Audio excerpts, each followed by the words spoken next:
ever open a songbook like this one and find yourself saying, I'll come back to that, I think. Now, all of these lines and symbols and this kind of jumping around here, it all looks like a foreign language, doesn't it? Especially when all you want to do is follow along, play the chords and sing your favourite songs. Well, let me tell you, by the end of this little video chat, you'll not only understand what all this means, but you'll be able to confidently navigate your way through many songs, many chord progressions on any or in any songbook. So you can finally play songs like The Who's The Kids All Right with absolute ease. So stick around because we're going to try and cut through all of this confusion together. Okay, so here is the sheet music from the songbook for The Kids Are All Right. All right, and you know, immediately you might be thinking, hey, hello, there's a lot of stuff going on. But first of all, one thing that you can ignore is all of this part here. All right, so this line and this line, and that's for the whole song. You could ignore all of these. All right, you don't need to worry about that. That's just like the accompaniment. So forget about that. What we need to focus on is, because we're just playing the chords and we're just singing along, we just need to think about this top line right here. Okay, this is where the chords are positioned. The chords are above the melody line, and you know, you don't need to read these notes here, because it's just what Roger was singing or is singing. And so we've got the chords here and we have the lyrics here. And as I said, you don't need to worry about the melody line. At the beginning of the song, what we have now is here, let's not get too complicated and bogged down. This is the key signature. This is telling us that this song is in the key of D major. And what that means is that in this song, you might find the following chords: D, E minor, F sharp minor, G, A, B minor, and another chord that we don't really worry about too much as well. So those are the chords that you might find. We also have the time signature here. Now, sometimes you might see numbers like 4/4 or 3/4, but here we have something that's C, looks like a C, and it's actually telling us it's in common time. And all that means is that it's in 4/4, basically. You're just going to have 4 strums in each bar.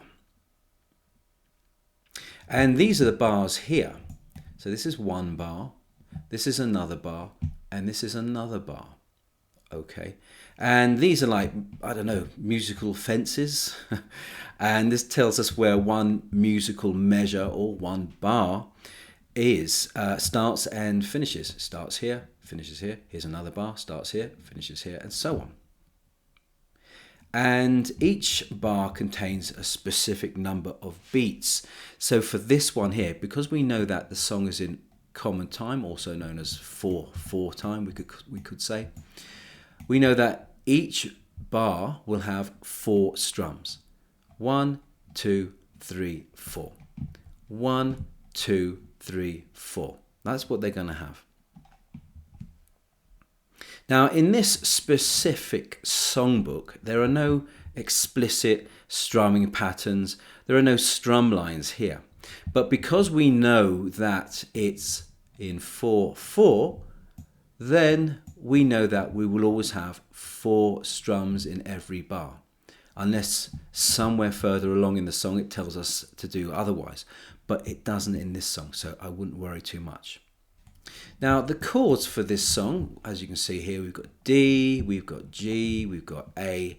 Okay, here, they just have the symbol, they just have the chord name and the chord chart.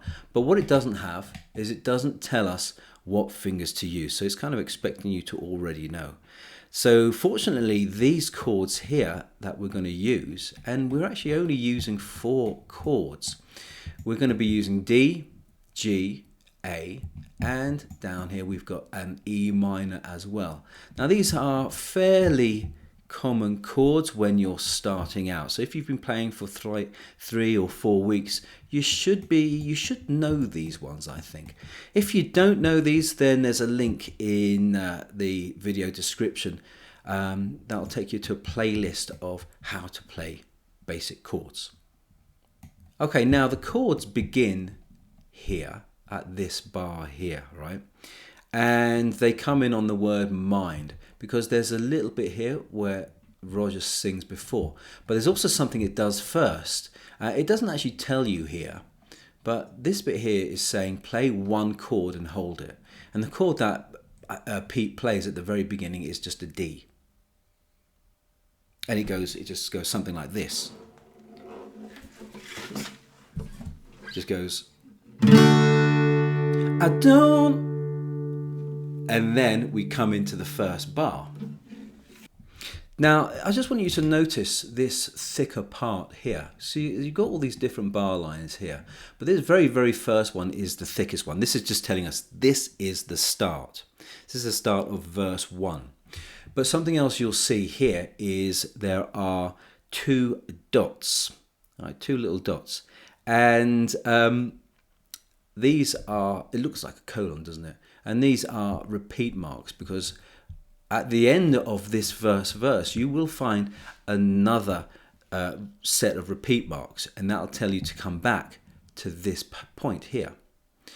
Now you also see another thing here, some sort of squiggly little thing, but we'll talk about that in a moment. So let's have a look at this song. Let's look at the first section. Okay, I'm just going to zoom back out. And the first section starts us here, as I mentioned, and it takes us from here to here, to here, to here, to here, and now we're on to the next page, and we're over here. And now here we have another sort of cymbally thing here. So we get to the end of the kids are all right, this part here. And then we've got a couple of things to think about here. First, there's this 2 coda. It looks like a cross with a circle. And again, we'll talk about that in a moment. But we've got these numbers, 1 and 2. Now, what these numbers mean are this is the end of the first section, and this is the end of the second section. Or we could say first verse, second verse. And so we're still playing from the first verse. We've just gone, I don't mind the guys dancing with my girl. So we're just doing that first verse, and we're getting through the chorus, the kids are all right, and we're getting through it for the first time. So we go into this section here where that line is, that whole line, and it takes us to, boom, it takes us to another kind of darker bar line here, and it's got repeat marks. And that's telling us at the end of this first verse, we're going to go back to the beginning and start singing from some. Now, if I move back quickly, and then we're now back to here where the repeat marks were, and it says times. Sometimes I feel I gotta get away. So we're now in the second verse. Okay, we're now playing onto the second verse. So we're going to sing through all of this. Sometimes I feel I gotta get away, all the way through bells chime, all the way through this as well. And I know if I don't, better leave them behind where the kids are all right. Now we're coming back to this, the kids are all right section. But this time we're gonna skip over this first part here. We're going to skip right over it and go to the second ending, as it were. So it goes, the kids are all right, and then we play a D chord for 1 bar, and then we're on to an A, and this is where it goes into the middle, where he sings, I know if I go things will be a lot better for her. And it keeps going down here, and remember, we're just still following just this first line. Just that top line there. I had things planned, but her folks wouldn't let her. And then it comes to here, and we go, oh, we're kind of falling off a cliff here or something. Something's going on. Something's weird. But we've got this thing. It says DS, our coda, and then we got this squiggly thing here, this weird symbol. Now, do you remember the other place where you saw this symbol? I hope you do, but if you don't, let me point it out. So we go from here back to the squiggly thing that we saw right at the beginning. Remember that I mentioned at the beginning there was this squiggly one here, right here. And so now this is where we go back to this part here. And now what we're going to sing is the first verse again. All right, we're going to sing the first verse. Don't mind other guys nothing with my girl. So we do all of this top line again, all these chords and more chords. And then we get to, well, now what we're going to do here, because it's not the first time we've done this. It's not the second time, it's actually the third time, but it doesn't seem to be a number 3. But what there is, though, is this one here. All right, so this is actually saying you've done the first one, you've done the second. Now, to coda means to go to the end. So what we need to do now is to find the ending. And here we go all the way down to, and there you see word coda. And we are in this part here. Okay, so we are in 1 bar, 2 bars. But if you see, these bar lines are pretty thick and they've got dots, they've got 2 colons, dot, 2 colons. So this is something that we're going to repeat. We're going to repeat this section right here. And it tells us how many times. It says repeat this 3 times. The kids are alright, the kids are alright.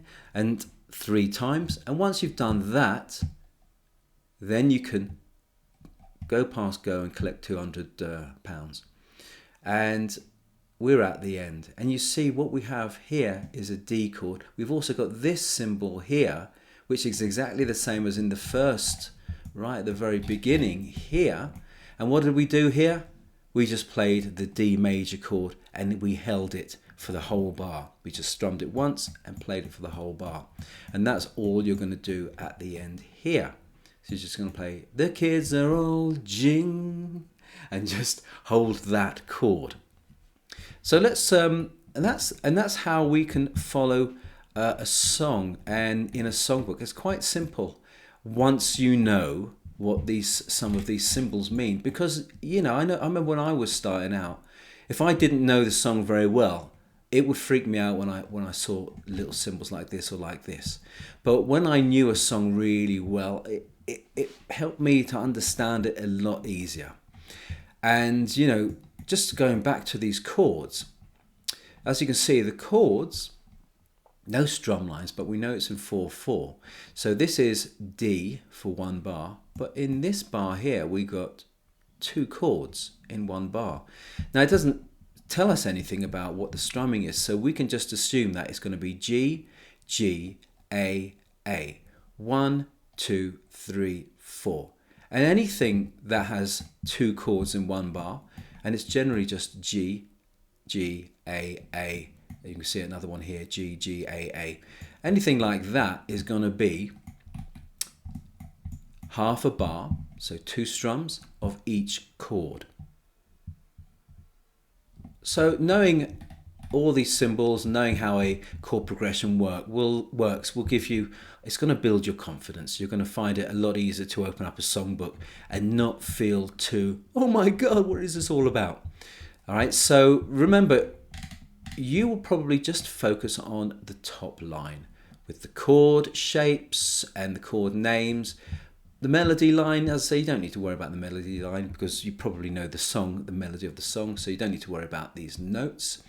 And the lyrics, and lyrics are always good to have. And I always find that it's a lot easier learning a song that is over just 2 pages, because sometimes when you got 3rd page, you got to turn the page, and that can be a bit of a pain. Now, if you found this video helpful, give it a like and subscribe for more videos just like this for total beginners. Thanks so much for joining me today. Happy strumming.